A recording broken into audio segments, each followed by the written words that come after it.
铁呀，今天幼儿园演出，但是真正出节目的是他爸。张大铁是6·1演出，大胖媳妇20天前就开始兴奋，为了这个事儿提前准备的穿搭。因为来中国以后，他一天天沉醉于各种小吃，又胖了不少，所以还专门找的裁缝，把当年在英国要参加最重要的会议的时候才穿的西装给改了，就为了体体面面去看儿子表演。结果呢，大胖媳妇这2天痔疮犯了。今儿早上出发去那个剧场看拿铁表演之前，我还带他去新开的药，然后我俩就打车去那个剧场。结果有一段路就非常堵，所有车都不动地方。大胖媳妇一看要来不及，非常崩溃，跟司机说他要即刻跳车，必须让他现在下，然后扫了个共享单车就要跟我骑过去，问我怎么走，我说直走。OK, you go.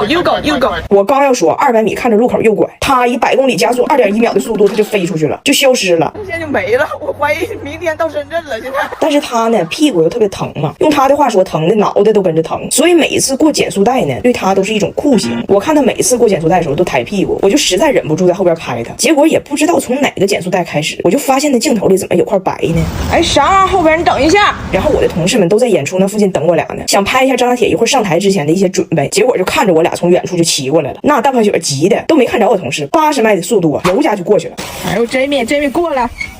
然后我同事在后边也看着一些端倪，就搁那笑。我在前边，我就瞅他后边，我说你摸摸，你是不是屁股那坏了？他说我知道我的屁股坏了，医生不都说了吗？我的智商非常严重。Jamie， 屁股坏了。不知道我的屁股坏了。我说咋坏的？你不还找的裁缝改的裤子吗？大胖姐说，我怀疑就是这个裁缝，他只改了裤腰，他没有改臀围，屁股那地方太紧了，加上我每次过减速带的时候，屁股可能撅得太极致了，最后在过某一个减速带的时候，把裤子逼疯了。我怀疑就是这个带。当时的我莫名觉得天气突然有点凉快，但是呢，他也不在乎，把上衣脱了围上了，他就想赶紧进去看张大铁，急得不行。结果人张大铁根本就没发现爸爸还没到，离老远后场的时候，张大铁看着舞台，告诉他同学，我爸已经来了，那个就是我爸，看来真的不光中国人看外国人脸盲，张大铁也一样脸盲，觉得哪个外国男性都长得像他爸。但是没事，人脸盲，我家的凯迪士传奇大师 K70可不盲，一下就认出来了，不愧是 AI 3D 人脸识别，半秒就能开锁。它的神盾智能安全系统有多项 AI 技术加持，国际超跑设计师设计，颜值非常高。最后呢，我们赶上了张大铁的演出，拿铁表演的挺好的，大胖媳妇也特别激动，特别欣慰。但是回来的路上，我就有一点点的小不解，我就问他，我说其实这种演出也不是就一次，你怎么就这么着急，生怕晚1秒钟？大胖媳妇露着个裤裆跟我说他小的时候1岁，他爸就离开他们母子俩就走了，再也没见过。后来他妈再结婚又生2妹妹，也离不开家，所以他小时候每一次学校演出从来都没有过家长来看。他因为没爸这个事儿被同学打过，也因为被嘲笑动手打过别人，所以他就有过这个执着的要求，就是拿铁表演的时候，大帷幕拉开那一瞬间必须看到爸爸。对他来说，别说是不去了，就是孩子在台上找爸爸的眼神，有1秒钟他都不愿意去想象。小时候我不愿意表演，上面有很多爸爸妈妈来了，我找不到我的爸爸，我不像拿铁查不到他的爸爸，我不像拿铁难过。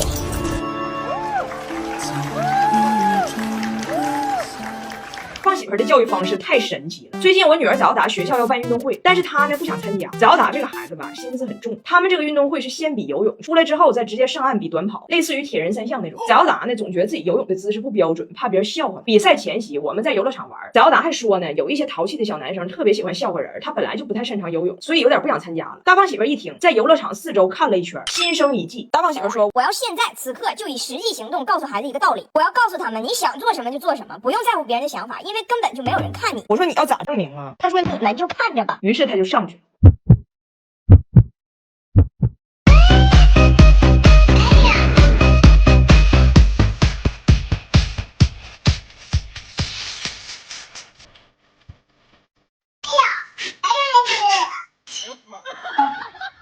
但是孩子们并没有从爸爸的这段厌恶里理解他爸要表达啥。大胖媳妇下来就问孩子们，你们从中明白了什么？这个蹦床很安全，多胖的人都可以玩。我听他太声了。大胖媳妇说，我知道我不太擅长，但是我也跳了，所以看完爸爸跳，你们懂了什么？人不能做不擅长的事儿，对吗？大胖媳妇只能直白的跟孩子们解释了，什么事只要你想做，你开心，你大胆去做就行了，你不用想别人怎么看你，因为别人都有自己的事儿，根本就没人看你。你比如说爸刚才这段表演是荣耀还是耻辱？谁看我？好多人拍。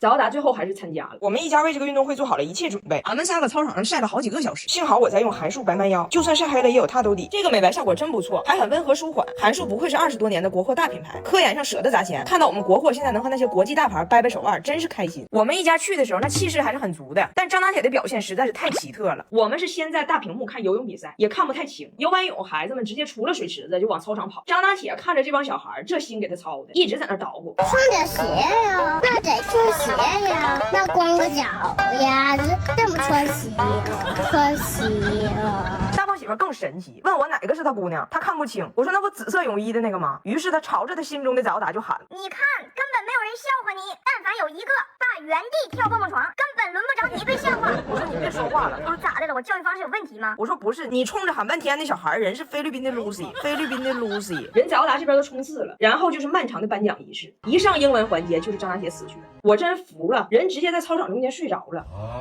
但学校这个颁奖环节设置呢是没有名次，不分1、2、3，但凡你跑过去了都是一块奖牌。但是早达挺要强，自己给自己数了一下，大概是第12个跑过去的，所以早达有点失落，说我以为我能跑得更好。张拿铁睡醒又冒出了一个哲理性金句：世界里最重要的成语是最快。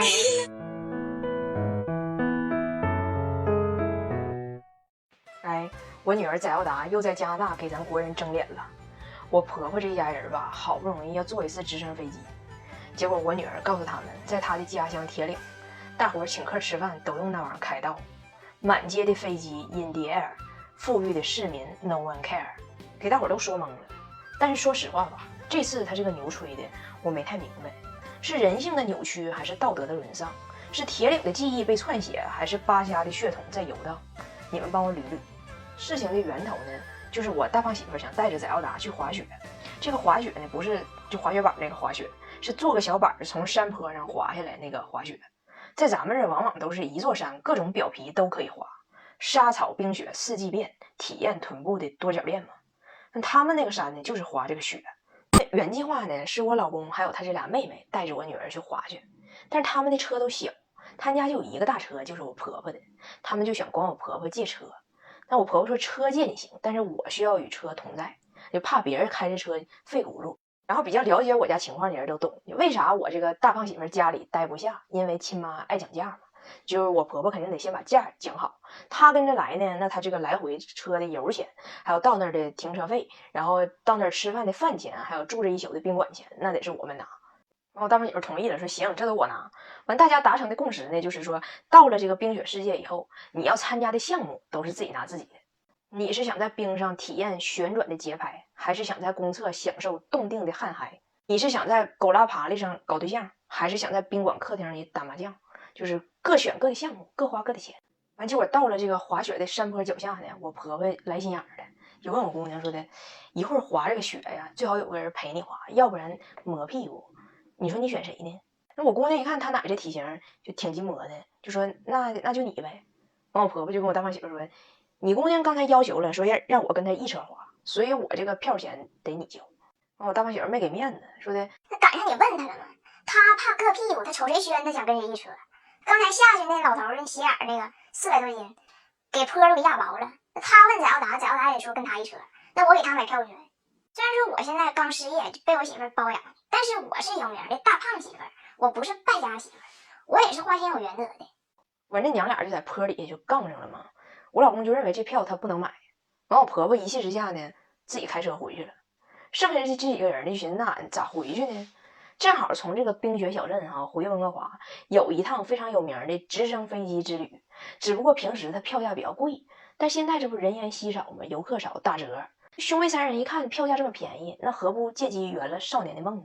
你这趟航线在当地很有名，咱说谁要能坐上，那也算是说加拿大西海岸小旋风吧，对不？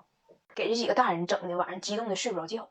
但整个过程中呢，我女儿表现的特别淡漠，也不激动也不兴奋。完，他姑就问他，你怎么没有反应呢？你明天要坐的可是直升飞机呀。我女儿非常淡定的回答，我第一次见的时候也这样，但那玩意儿在铁岭见多了，然后我就那个劲儿过了，给他俩姑吓的，你在铁岭老能看着直升飞机呀？那用买票不？我姑娘说，买啥票？我大舅老舅一人一台，就他们请俺吃饭的时候，就用那玩意儿在最前面开道嘛，嗡嗡的。其实你们就是为何这么诧异？我早就跟你们说过，就我妈点饺子现在都是机器人给送嘛。就像直升飞机这种事儿，就真的是 no big deal， 就不是什么大事情。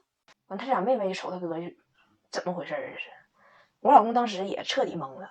但是作为铁岭的，算是说石油驸马吧，算是撑住了。反正那玩意儿是有。到今天俺俩才明白是咋回事儿。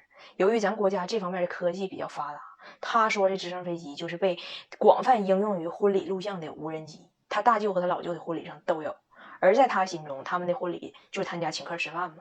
对了，还有个事儿没解决呢。我大胖媳妇说让我的粉丝来评评理，就是他妈自己开车走了以后呢，回家之后让我大胖媳妇给他这个来回的油钱。